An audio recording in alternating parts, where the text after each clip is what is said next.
时刻刻报新闻，听见全世界，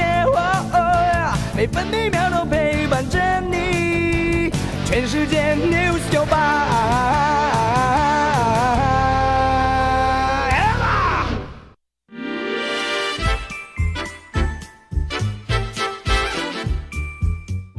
有健康的身体，才有健康的生活。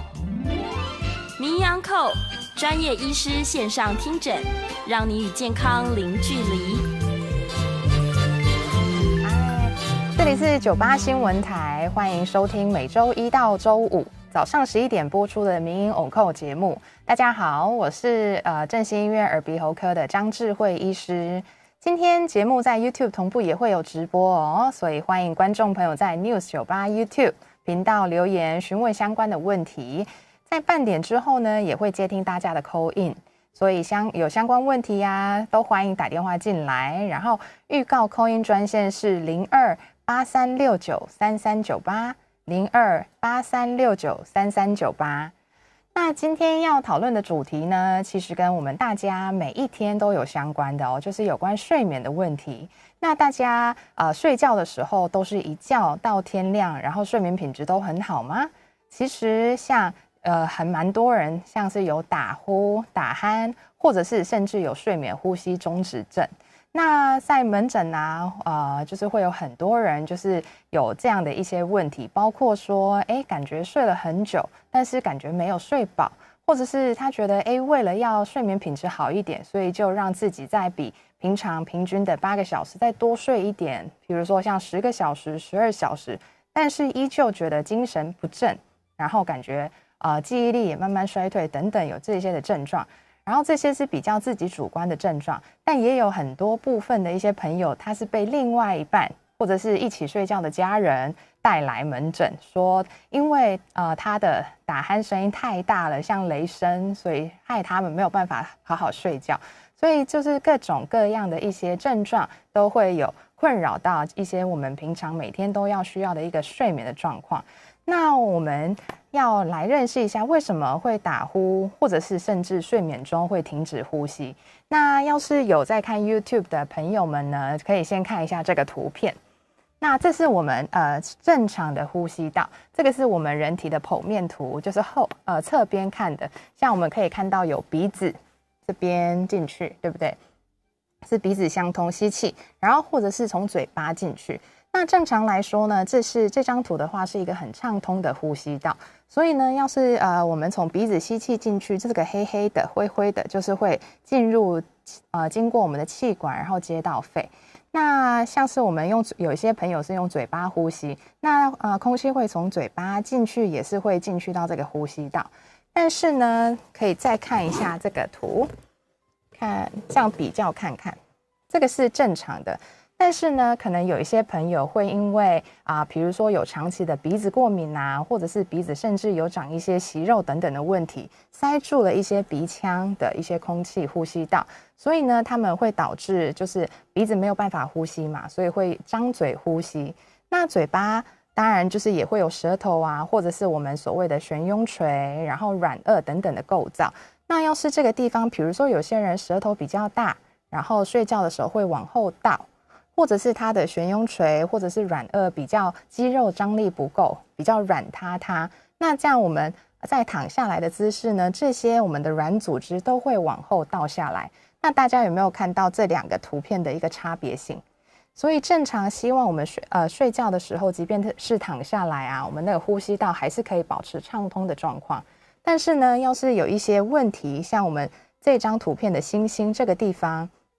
导致它堵塞的话，其实我们睡觉的时候的呼吸道其实是很狭窄的哦。那您可以想象看看，要是我们睡了比如说8个小时好了，但是这些呼吸道都堵塞的状况下，其实是没有足够的氧气可以进入到我们身体里面哦。那这样子的话会有什么样的危险性？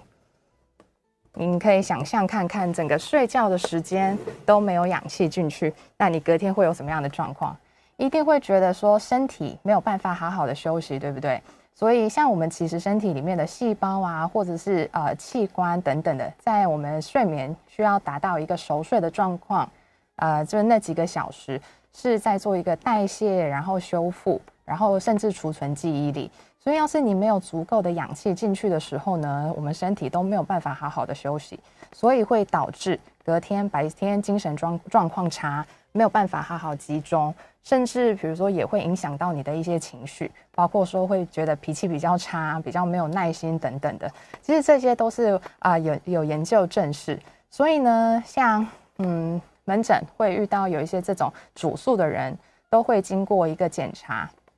就是我们的鼻咽内视镜。内视镜会从鼻子检查一下两边鼻腔，就是我刚刚就是说明的这个图片，然后看到鼻咽部、口咽部，然后以及喉部。因为呢，当然就是会造成打呼或者是睡眠呼吸中止的原因，不外乎就是我们结构上会有这些地方造成阻塞的问题。所以我们做内视镜的话，可以看出到底你的阻塞点在哪里。因为有些人其实大家都以为打呼的声音是来自于嘴巴的这个一个叫锤状的东西，给大家看一下图。就是我们嘴巴啊的时候，不是有看到一个类似一个垂下来的东西吗？有 YouTube 的朋友可以看一下。但是这个有些人是因为这个造成那个你打呼的声音，但其实也有部分的朋友其实是他是鼻子塞住，然后造成他打呼的声音。所以其实每个人的状况都不一样，所以要经过那个正确的检查，然后进行后续的一些评估，才能知道到底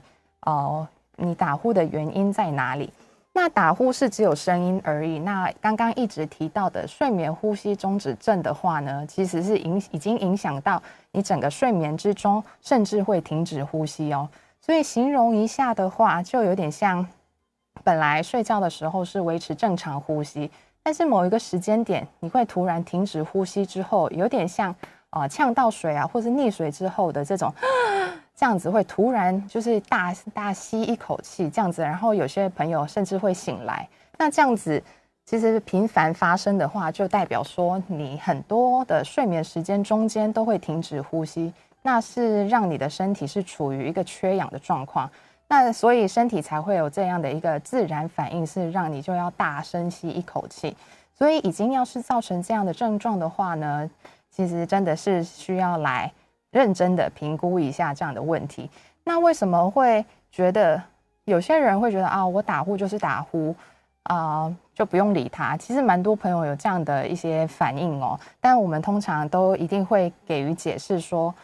打呼只是声音，但是要是你已经进入到睡眠呼吸中止症，让你身体有缺氧的话，其实问题不小哦。因为这个会引发你年轻的时候可能觉得没什么特别的影响，但是呢，随着你年纪增长你一定会觉得，因为你长期缺氧导致的，比如说心脏会有一些负荷，所以会导致一些其他的并发症的几率会增高。然后脑部也长期缺氧的话，不只是就是你的记忆力会变差，甚至会可能引发比如说中风或者是一些脑血管疾病的几率也会增加哦。所以其实不能小看它，这些都是非常严重，然后有些时候是没有办法挽回的一些严重的并发症。所以像我们睡眠的状况，你每天都会睡觉嘛，所以都可以感觉看看你睡觉醒来之后，或者是睡觉的中间有没有过这样的一些不舒服。那我们刚刚有提到说检查方式有我们耳鼻喉科的鼻咽内视镜嘛，那除此之外呢，也有一种叫做睡眠的生理检查。那就像看医院，有些医院就是有睡眠中心，但有些就是没有，但是可以在门诊安排我们那个睡眠生理检查。那它的话呢就是比你每天在家里睡觉，但是睡觉的时间我们会有很多条检查的线会连接在身体上，然后会评估很多个东西。给大家看一个图片，就是我自己去做看睡眠检查的一个图片，看起来会有一点可怕，就是因为你从头到脚都会贴很多条线。那这些呢，就是要去评估说你睡觉时间的一些血氧浓度，然后到底打呼了几次，那呼吸道有没有一些阻塞点然后包括说心脏心电图然后有没有腹式呼吸等等的，脑波也都会检查到。所以它算是一个多项的睡眠生理检测。那它可以提供很很多的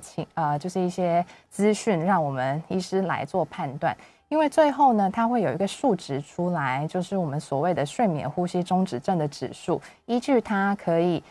分辨成有轻度、中度或者是重度。那当然，依照你的严重程度，会有不同的建议的治疗方法。那治疗方法的话，当然就是有保守到积极都有，但当然就是看你的严重程度。那所以呢，总结一下刚刚讲过的，就是我们会打呼或者是睡眠呼吸中止的原理，大家现在应该都清楚了嘛？就是看一下我们这个解剖图。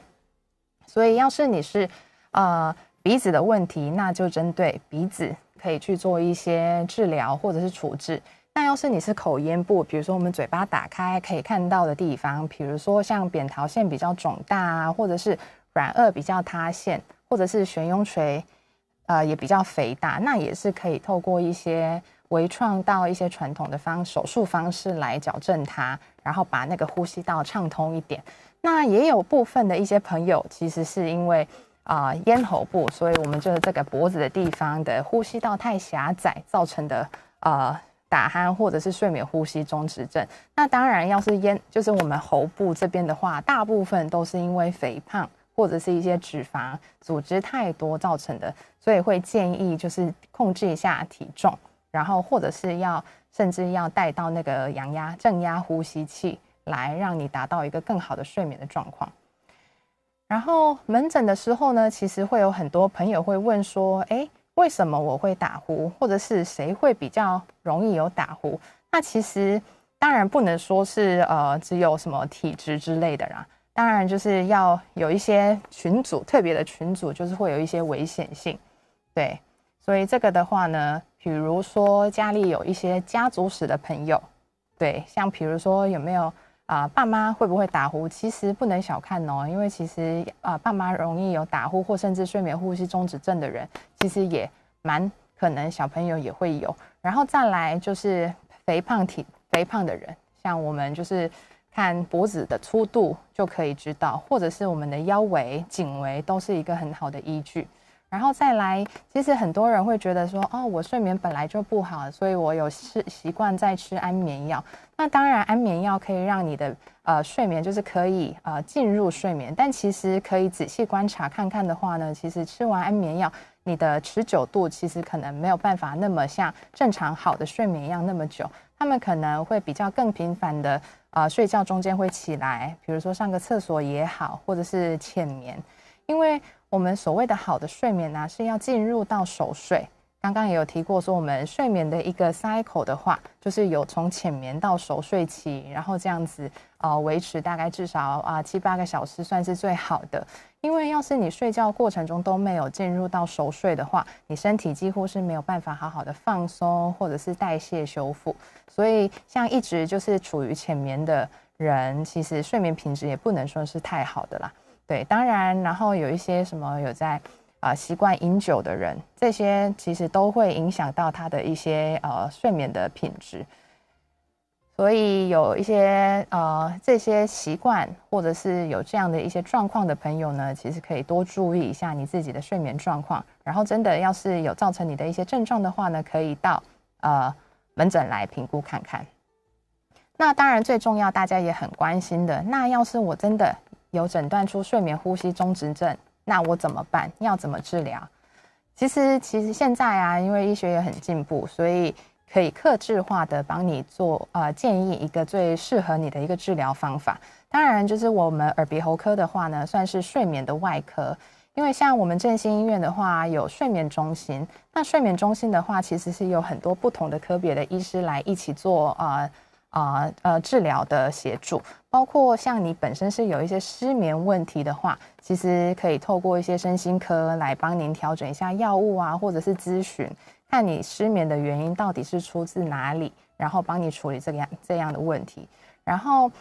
当然这个图片也可以告诉你说，我们耳鼻喉科算是睡眠外科医师，因为我们可以透过一些手术方法处理你所谓的上呼吸道狭窄造成的睡眠呼吸中止症。但是呢，从气管大家可以看到这边气管以下，比如说接到肺的地方，这边我们就叫做下呼吸道。那下呼吸道呢，就是可以透过胸腔内科医师他们的协助来帮忙，因为有些人可能就是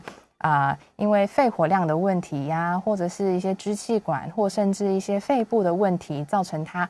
肺活量不好，导致他睡眠呼吸真的是有受到影响的话，是可以透过睡眠胸腔内科医师来帮忙。对，然后当然就是也有像我们，比如说有些小朋友，或者比如下巴比较短，或者是比较厚道，像结构上有这样的问题的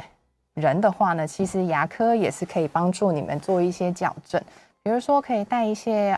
牙套啊，或者是舌头厚道的人可以透过一些把舌头往前，睡觉的时候往前拉一点点的状况，其实就可以改善一点点，拉开这样的呼吸道。所以不要觉得说要开刀很可怕，其实现在已经也有很多微创的方法是可以帮助大家。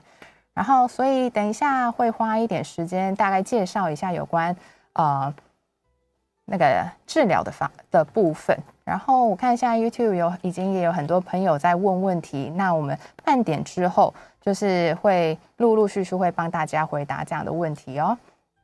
然后那治疗的方法，我们耳鼻喉睡眠外科呢，就是不外乎就是可以帮助你解决鼻子，然后口咽部，或者是我们就是比较下面的咽喉部的问题。像鼻子的话，因为其实我们台湾比较偏潮湿的日子也比较多，所以呢过敏的人比例也会很多，所以有些时候过敏比较严重的时候，就是会有很多鼻塞啊，或者是因为鼻涕逗流造成喉咙也不舒服等等的嘛。那当然鼻子的话，我们保守的方法可以透过药物来治疗，比如说包括鼻喷剂，或者是一些抗组织胺。不过就是也是有很多药物的一些配方，要依照每个人适合你们自己的一些药物来做治疗，这个是在门诊可以帮你们做的。那有些要是保守的治疗，像用药物你也可以达到像鼻子比较能够得到通畅度的话，当然不需要治疗。但也有一部分的朋友可能也有合并鼻中隔弯曲，这样的状况下真的就只能透过一些手术的部分，让你鼻子两边是比较畅通的哦。所以鼻子部分要是造成因为鼻子不通畅，造成你睡觉会打呼，或甚至睡眠呼吸有中止的话，是可以考虑用这样的方式来解决。那口咽部的话，不外乎就是我刚刚也有给大家看的那个扁桃腺啊、软腭或者是悬雍垂肥大，那也是有一些微创，比如说像打鼾支架啊，或者是一些雷射手术来做处理。但是要是太严重，导致几乎没有什么口咽部的呼吸道的话，毕竟是要透过我们比较大一点的手术，然后来做一个重整，对，然后让你的呼吸道变打开。那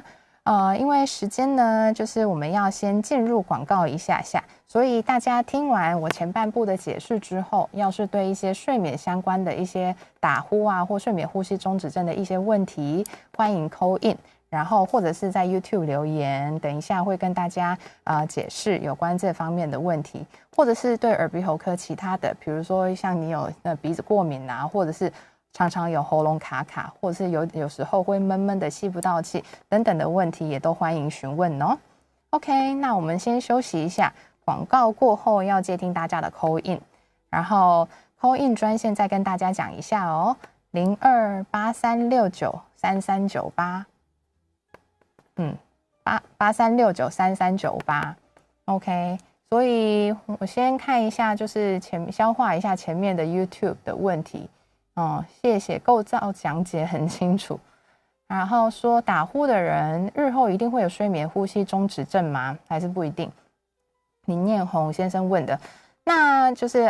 打呼其实是一个声音的状况，所以像有些人可能像这个图的。像悬雍垂或者是我们的软腭肌肉张力变比较不好，所以它在躺下来的时候会造成打呼的声音，或者是你鼻子就是通道比较狭窄，从鼻子发出的声音，但其实不是一定有正向关系哦。但是打呼的声音就是代表说你的上呼吸道的确是有一个地方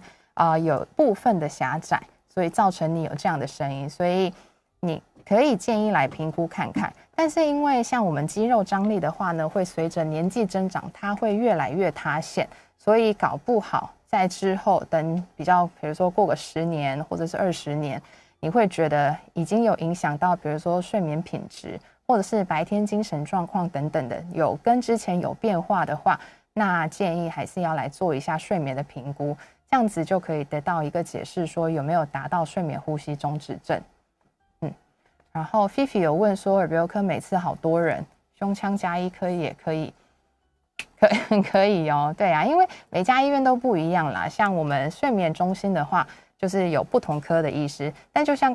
我讲的一样，像胸腔内科哦，不是胸腔外科，胸腔内科、身心科、耳鼻喉科都是可以安排这个睡眠检查部分。但是检查出来，要是你的确是有上呼吸道的阻塞的话，需要矫正，无论是微创啊，或是手术的话，还是得经过那个耳鼻喉科啦。所以即便人很多，但是还是可以来看一下哦。对，然后我们鼻腔内视镜是对，没错，局部麻醉。像我们两边鼻孔，因为我们内视镜虽然很细，应该有比这个管径还细吧，但毕竟要透过鼻腔的构造，然后进入到我们咽喉部。然后看一下整个呼吸道，所以还是会喷一点点麻药。然后也有 Chris 也有问说，有朋友一起出游住宿，每天晚上睡觉打呼非常大，要叫他去看医生吗？对啊，就是我刚刚在前面讲过的，有很多被带来看医生的很多的症状里面，最常见的也就是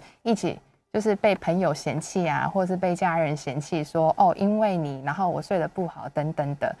对啊，所以还是要来看一下。但有可能这位朋友自己没有感觉哦，因为他自己睡得很好，自己很熟睡，但自己制造了这么大的声音，所以反而是就其他在一起的朋友会觉得非常困扰，可以带来一起看看。然后说常常做梦的话，是不是睡眠品质比较差？这个的话，所谓的做梦啊，其实是每个人都会做梦，但是我们在刚刚也有提到说，我们脑波睡眠检查，脑波可以侦测出你的浅眠到熟睡期，因为其实我们就真正的脑波的话，就是有睡眠期的话，就有1到3期，然后有动眼啊、非动眼期等等的，它会记录你整个睡眠的状况，然后建议有最正常的一个睡眠时间的范围，比如说浅眠期是大概要20几分钟啊，等20% 啊等等，然后熟睡期也要有固定的比率。那我们做梦的话，其实是要比较进入到后面熟睡期才会有这样的状况。但有些人做梦的时候也会合并一些肢体的一些一些动作等等的，那是另外一回事，是整个睡眠部分。好。那还是就多欢迎大家可以提问哦，就是无论是有关睡眠的问题、打呼的问题，或者是耳鼻喉科相关问题，那我们等一下广告过后会陆陆续续跟大家回答。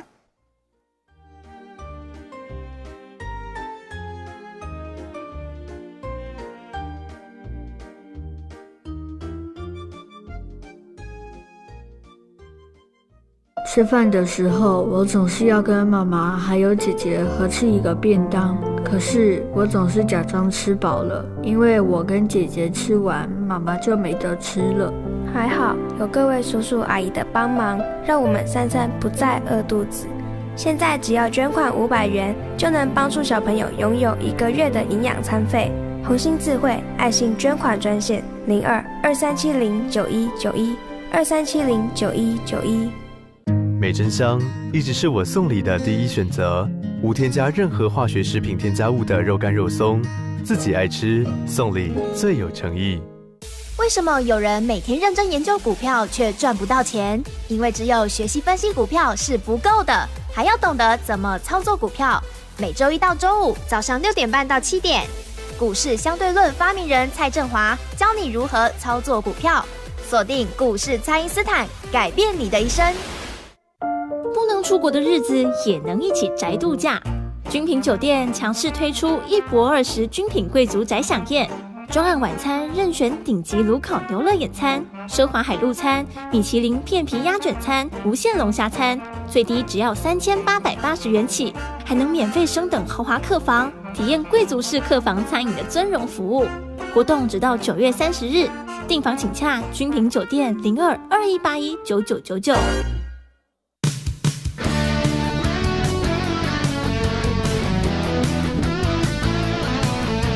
时时刻刻报新闻，听见全世界，每分每秒都陪伴着你。全世界 News 98。欢迎回到98新闻台名医 on call 节目，我是振兴医院耳鼻喉科的张智慧医师。刚刚我们前半部的时间呢，就是有跟大家介绍有关打呼、睡眠呼吸增止症的一些原因、原理，然后会有的症状，然后以及后面的治疗方式。那看大家后半部的时间呢，就是会听我们的 call in。然后或者是在 YouTube 有留言的一些朋友，我会陆续看一下，然后回答你们的问题哦。那我们看看我们的 call in 的号码，再跟大家说一下，是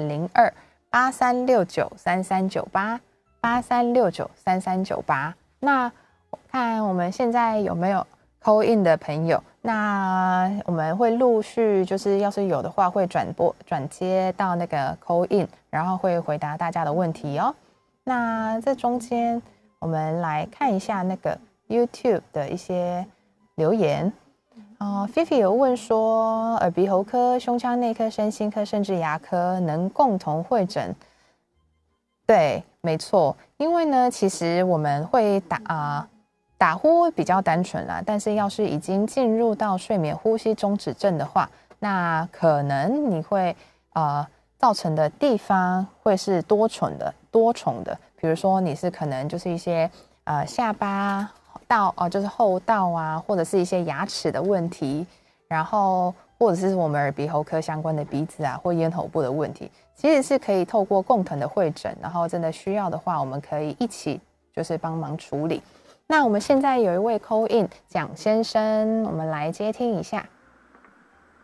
喂，张医师好。是，你好，蒋先生。张医师好。是，我有2个问题想请教。是，我小孩是从小就是过敏。是鼻子过敏嘛？对，这个来讲的话我第一个问题就是说，怎么样能够改善？是，我也现在目前方式的都是说，他也有在吃益生菌啊，也常常也听 News 98的广播，也都在做一些改革，也有看过家医科。可是来讲的话，就是一直没有办法断根。是。第二个，他现在慢慢长大了，喜欢吃冰的。那这些对他来讲会不会有影响？因为这个来讲的话，年纪越大的小孩子，我们如果说家长没有办法规劝他，那难道这样子就一辈子了吗？好，请张医师回答，谢谢你。我在线上听。好，谢谢蒋先生。那就是我们这个主题的话是有关鼻子过敏哦。那鼻子过敏的原因其实也有很多种，不过就是简单来说，就是算是一个体质。但是我们当然医学上体质就是比较没有办法这么正确的解释，不外乎就是跟很多的一些因素有关系，包括说身体里面的一些免疫力，然后或者是其实它也是蛮有那个医学根据是说是会遗传的。但无论怎么样，鼻子过敏呢，就是代表说你鼻子的黏膜就是比较敏感。但是有时候即便你抽血去抽一些有关过敏源，其实你也会找不到，因为呢蛮多人是对于一些气候或者是我们空气里面的湿度啊，或者是一些尘螨等等，或者是一些灰尘，都会觉得比较过敏，或者是甚至敏感，所以造成你会有打喷嚏、流鼻水，或者是甚至因为肿胀，然后造成鼻子塞住的这些一些症状。那当然，要是从小开始有这样的一些症状出来的话，当然越早治疗检查的话，那个效果会更好。但是呢，虽然说是体质，就是很多朋友就说那我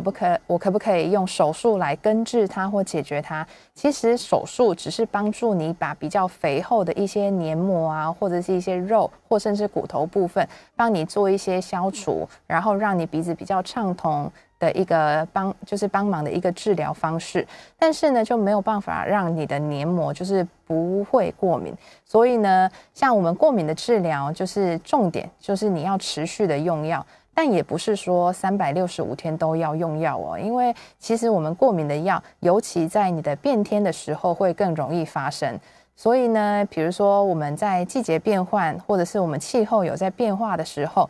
症状会再更明显嘛，所以这时候集中连续使用药物，包括鼻喷剂，或者是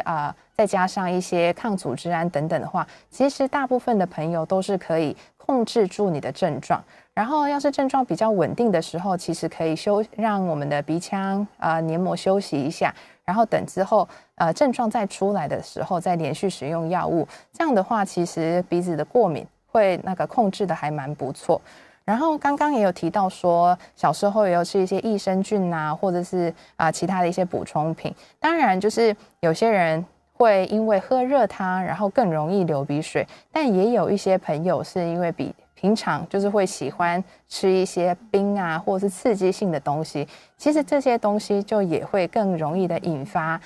你的一些过敏的一些现象啦。所以要是本身就有一些过敏性朋友的过敏性症状的一些朋友的话，就是吃东西你要先自己注意一下，你吃完哪些东西症状更明显的话，那些食物就还是尽量要少一点，会对你的生活品质会是比较好的哦。然后我们同时 YouTube 的留言看一下，那个艳红有问说，有鼻过敏或鼻窦炎的朋友，如果常到耳鼻喉科吸鼻涕，是不是对鼻黏膜比较不好？因为就是我们耳鼻喉科的一些治疗处置里面，当然有所谓的吸鼻涕啦，但是呢，我们也会评估说，你的鼻腔里面是不是真的因为鼻涕过多，然后造成的鼻黏膜肿胀。因为有些时候我们用内视镜或者是我们理学检查看，其实有可能是比如说鼻腔里面有长一些类似小息肉啊，或者是一些其他有异物，然后造成你有一些鼻子塞住啊，或者是有一些分泌物的状况。所以呢，当然就是里面真的有东西，然后我们喷一点局部麻药，然后帮你做一些这些处置，包括吸鼻涕啊，或者是把里面的一些脏东西吸出来是 OK 的。但要是里面没什么症状，那我觉得当然就是不要没有原因就去刺激我们的鼻黏膜。好，我们还有另外一位 call in 的蔡小姐，你好。喂，你好，张医师好。是，午安。请教一下哈。是。我有那个鼻涕倒流的问题，是我想请教一下它的原因，还有就是说，是不是在那个讲话的时候，有的时候它声音会突然间，就是讲不出原来的声音，会变调那样子，就很奇怪。那怎么样可以就是治疗它？好不好 ？OK， 好，谢谢蔡小姐。那其实这个也算是我们耳鼻喉科门诊很常听到的一个主诉不舒服之一哦，所以就是所谓的鼻涕倒流，或者是喉咙部分，就是很多人会指着这边喉咙说，我喉咙就是卡卡的，然后就是感觉有很多痰，一大堆痰卡在中间，卡在里面，然后没办法清掉啊等等的一些主诉。那当然，要是您是鼻涕倒流的话呢，因为有些人鼻子过敏的时候会往前流，所以会很常去擤鼻涕啊，或者是去蹭鼻子。但也有部分的朋友，他的鼻涕是往后倒流的，所以会一直这样一直吸，就是往后倒吸鼻涕。那当然，其实我们在检查的时候也会检查到你的鼻咽腔或甚至咽喉部。但其实要是您同时有鼻涕倒流，甚至喉咙卡卡的一些症状的话呢，我要告诉大家一个很重要的观念，说你不能轻忽一个叫做咽喉胃酸逆流的一个我们耳鼻喉科很常见的一个疾病或症状。所谓的咽喉胃酸逆流，大家应该都有听过胃食道逆流，对不对？那每个人都会那个胃会分泌胃酸，无论是我们有吃东西或没吃东西，胃酸是会分泌的。那我们胃及食道上下有一个就是类似一个把关，他们一个叫做贲门，对，那要是你的肠胃道功能不正常，或者是你的生活作息，比如说压力太大啊，或者是你常常吃完东西马上躺下来或坐沙发等等，其实这样子都会让你的这2个上下的把关的门会容易打开。那这样子的话，你可以想象你的胃酸很容易逆流上来。那逆流到你的食道部分，造成灼热感或者是胸闷，这样子的话叫做胃食道逆流。但是其实我们胃酸也会更往上逆流到我们的咽喉部哦，咽喉部就是大家指的这个脖子的地方。那它的症状，所谓的咽喉胃酸逆流的症状，跟胃食道逆流不一样，它不会有灼热感或者是胸闷的症状，它反而它最常见的症状呢，就是喉咙卡卡。然后你会就习惯性的这样子一直清喉咙，或者是你甚至会觉得你的声音变得有点脏脏的，感觉有很多痰掺杂在里面。所以我讲的这些症状，要是你很常有的话，你真的要担心说你是不是胃酸已经跑到咽喉的部分，所以叫做我们咽喉胃酸逆流。那其实这个症状呢，其实形容看每个人的形容有点不一样，有些人也会把它形容成鼻涕倒流，但是后来我们检查，其实它不是鼻涕造成的，反而是因为咽喉部所谓的我们鼻子后面最后面接到我们口咽部的地方，它太多胃酸造成黏膜比较肿胀，然后造成这样的一些症状啦。所以蔡小姐的话，我听您的症状可能也是因为咽喉胃酸逆流造成的哦。但这个包括它的治疗方法的话，可以透过一些药物搭配或者是生活作息的话，是可以大幅获得改善的，所以不用担心。所以有空的话可以来检查，然后一起治疗看看。那下一位我们还有一位call in是林先生。喂，张医师您好。嗨，午安。是我有2个问题想请教您哈。是，就是我常常都会有这个鼻涕倒流的问题啦。是，然后因为我长期的这个睡眠的状态，我是比较不习惯睡枕头啦。那有人是建议说，我不妨可以垫个小枕头，让它有一个小高度，这样子会比较好一点。是。那另外有一个问题，这样子是对的吗？然后另外的问题是说您刚有说过嘛，鼻过敏，你的鼻黏膜会充血嘛，然后就有一大堆鼻子的相关症状跑出来。是。那如果说我去常运动，让我的充血的部分跑到四肢去，不要一直在鼻黏膜，这样子会不会比较改善一点点？以上是我的2个问题，谢谢张医师。不客气。谢谢收听，谢谢。那哇。其实我听您的那个声音就是有强烈的感受到你的鼻音很重，应该是长期在因为鼻子过敏的问题，然后困扰您很久。那第一个问题的话，就是您说有朋友建议就是垫高一点，这个没有错哦，因为其实可以看一下这个图。其实这个图的话，是我们那个坐着的时候的一个我们的正常解剖构造。但您可以想象看，你要是平躺的时候。要是这些东西都往后倒的话，其实完全会让你的呼吸道阻塞住嘛。所以为什么所谓的侧躺会改善症状，或甚至垫一个小枕头，但就是建议的高度的话呢，大概15度左右啦，就是也不用特别垫太高，因为这样子你的脖子、颈椎也会不舒服。但是其实身体也上半身是可以一起往上升，会更好啦，就是也会改善你的一些。组织阻塞造成你的呼吸道阻塞造成的那个睡眠的问题。那因为我们中间要进入广告，所以等一下会再继续回答我们刚刚蔡先生的问题哦。台北101创造信义计划区，台北双子星改变西区大未来。错过了101，不要再错过双子星。承德大道公园首排。500坪奢华俱乐部，1000坪诚心宅，10000坪宁静绿，适龄开发，诚心耀耀，45坪、65坪，25576888，物华行销。我是袁永新，我在 News 98开台时主持晚上7点到10点的银色 Spotlight。那段岁月让我从访问刘德华到范岛爱，从五月天到蔡依林，让我有机会在空中和听众朋友们分享艺人歌手们的故事与精彩的人生。News 98生日快乐 ，Happy Birthday！ 找到最适合市场的投资方法，就能够发大财。最精准的股市动态分析就交给最专业的罗文彬分析师，带您抓住投资先机，找出标股轻松赚。您在找标股吗？找我就对了。速播大来投顾02-2365-9333，2365-9333。大来国际投顾108金管投顾新字第012号。时时刻刻报新闻，听见全世界，每分每秒都陪伴着你。全世界 News 98。Hello， 这里是98新闻台，回到了民音 on call 的时间。那我是振兴医院耳鼻喉科的张智慧医师。我们刚刚广告前呢，就是我们有 call in 的一个就是问题，就说鼻涕倒流就是我们建议的一些治疗方法，它造成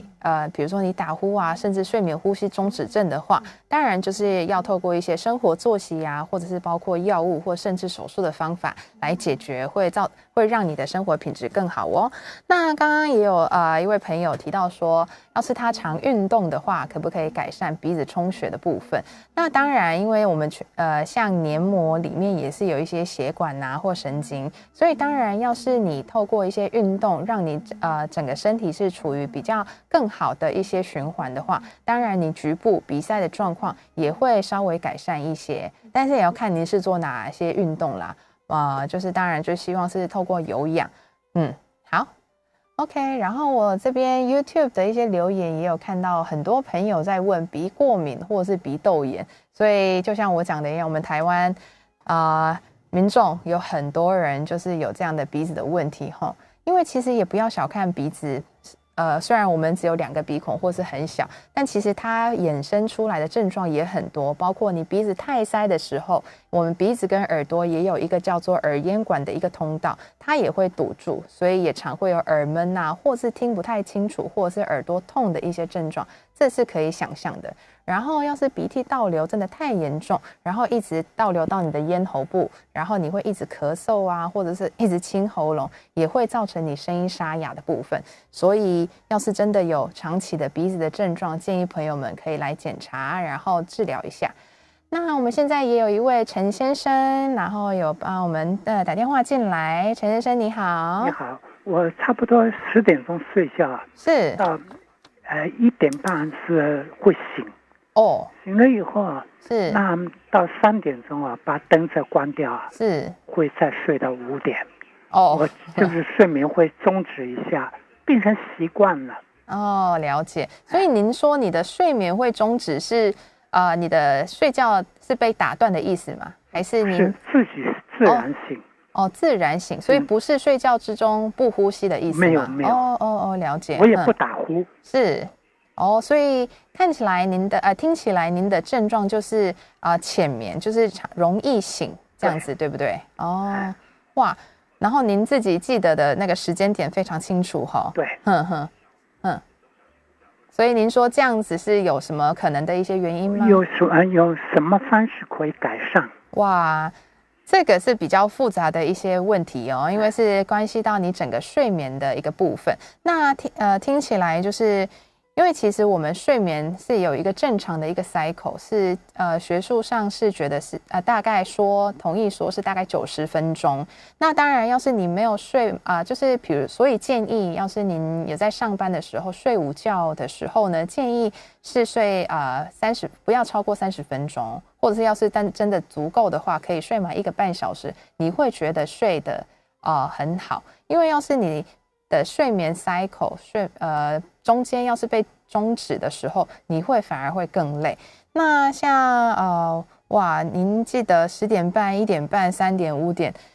这样感觉就是都没有睡得非常的熟。那也要看一下是不是因为频尿啊，或者是口干，或者是一些其他症状导致你会容易醒来。因为其实我们门诊就是蛮常见的说，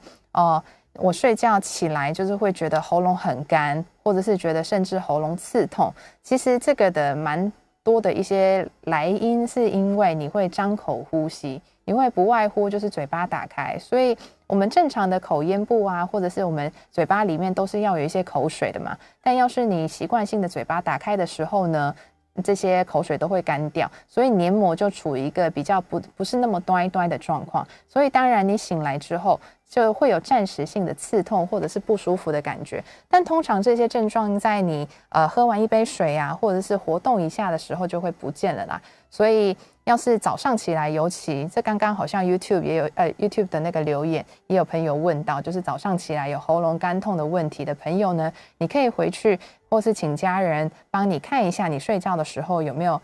习惯性的张口呼吸，那也是可以有办法解决的哦。所以像我们刚刚的call in的朋友问的这个就是持续性的浅眠然后容易醒的状况的话，比较偏向是失眠的问题，对，不太像是那个睡眠呼吸中止症造成的啦。不过还是要透过一些检查，所以有空的话可以到我们身心科或者是耳鼻喉科来进行评估。那来，因为后面呢，现在我们就只剩大概10分钟的时间，我们来看一下那个 YouTube 留言，然后也有很多朋友问了一下那个有关鼻子的状况。我们来看一下，有一位叫 Ivan 的朋友，他说鼻窦囊肿开过2次刀，然后也开了大概2-3年，但是还是有鼻涕流不出来或是倒流的情况。对，有时候也会卡得太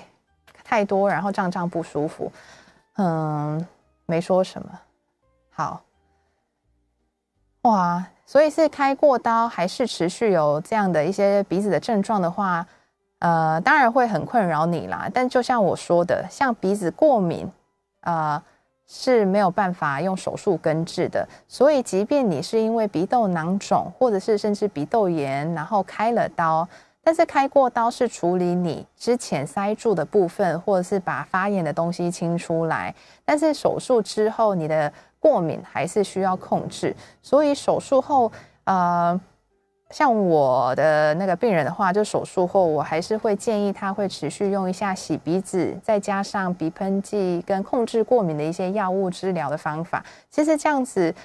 有好好去保养它的黏膜的话，其实不会让你在手术后有这么严重的一些症状啦。对，所以还是有办法处理哦，就是不是一直开刀，对，等等的。但因为我们现在也有很多不同品牌的鼻喷剂，或者是甚至口服的药物，所以也是因为每个人的体质不一样，然后对药物的反应也不一样，所以有些人对 A 牌的药物很有效，但有些人对 B 牌才有效。所以就是要是用了一段时间的药物，你都觉得没有进步或是改善症状的话，也是有一些其他药物可以替换，然后来试试看，是可以得到缓解的。然后来看一下其他的留言。然后 Fifi 有问说，小朋友有可能会有呼吸中止症吗？当然哦，对，这个睡眠呼吸中止症不是只有大人的疾病，因为所谓的我刚刚一直说的上呼吸道是我们人体都有的嘛，所以小朋友也有他的上呼吸道。但小朋友的话，因为没有办法像大人一样感受到他的白天的精神状况或怎么样，但是其实呢，家人可以透过他的第一个饮食状况，看他吃东西有没有就觉得很不想吃东西。因为其实小朋友不会说话，所以你要用多观察的方法去看。因为其实有些小朋友呢，可能一些结构性的问题，比如说扁桃腺太大。我之前就是有遇过，就是几个月的小朋友，妈妈说他一直会溢奶，或者是不爱喝奶等等的，结果检查发现他是因为扁桃腺太大了，所以他在做吸吮或吞的动作，小朋友会觉得非常卡卡的不舒服。所以虽然小朋友不会说，但是他的这些症状就可以告诉我们说，他可能是哪里不太对劲。所以有些像鼻子后面有一个叫做鼻咽部，然后通常小朋友甚至到小学生哦，他的腺样体会非常的肥大，所以他睡觉也会打呼，然后睡觉声音也会非常大。所以其实把家人的话呢，可以多观察一下他的饮食吃的状况，然后他睡觉的时候有没有很大声的呼吸声，所谓的打呼。然后再来就是他的一些成长的曲线。要是小朋友当然就是睡眠品质没有办法得到熟睡的时候，可能他也没有办法长得很肉肉的啊，或者是在没有他的正常成长曲线中，就会觉得说有点感觉太瘦啊，营养不良等等，其实也都是会跟他的睡眠有关系。所以因为我也看过很多小朋友啦，然后大部分都是腺样体太肥大，或者是扁桃腺太大，然后影响了他们就是饮食，那这样子也会之后影响到他的营养的状况，所以造成他的一些后续的发展。那当然就是只要是上呼吸道阻塞造成的他这样的一些呼吸道问题、睡眠问题，我们称之为睡眠呼吸中止症嘛。所以这是可以透过一些手术方法去解决，可以让他们赶快回到正常曲线，然后就是养得很好。对，那我们就有剩在2分钟多的时间，然后也欢迎大家可以在 YouTube 留言，然后让我来回答大家。因为其实也有很多朋友诉说了很多他的故事，但是可能有点字数有点太多，所以我要慢慢看一下。对，等有空的话可以再回答大家。像这回去上面的话，我们林先生有问说，睡觉的时候可以用透气胶布之类的东西把嘴巴贴起来，尽量不要张嘴呼吸，能够减缓呼吸中止症。问我怎么看这件事情。那其实这个刚好昨天也有一位我的朋友就是也有问说我都会这样子把嘴巴粘起来，让我就是逼自己不要张口呼吸，但其实这是有点被动式的，因为你要先想看看你为什么会张口呼吸。那可能是因为你鼻子太塞了，所以因为您在睡觉的时候，我们大脑是非常聪明的哦，所以可能他自觉鼻子吸不到气，所以他们就会把嘴巴打开来呼吸。那所以要是你就是很刻意把你的嘴巴闭起来的话，其实你又鼻子塞，嘴巴又没有气可以进去，那你可以想象你睡觉的时候身体多痛苦啊，应该几乎没有什么氧气可以进去。所以我觉得与其把那个嘴巴贴起来，还是可以先治疗一下鼻子，让有更多的气可以进去我们鼻腔里面哦。对所以今天呢有讲解了有关打呼跟睡眠呼吸中止症，希望大家对这个一些症状跟疾病有认知多一点。那要是想要做进一步的评估跟治疗的话，欢迎大家到振兴医院耳鼻喉科来找张智慧医师哦。那我们今天节目就到这里，谢谢大家，下次见。自然拥抱，防疫日常，家是最好的照护。户户双面采光，卫浴开窗，会呼吸的建筑。凤鸣特区，天然最好，风意泱泱。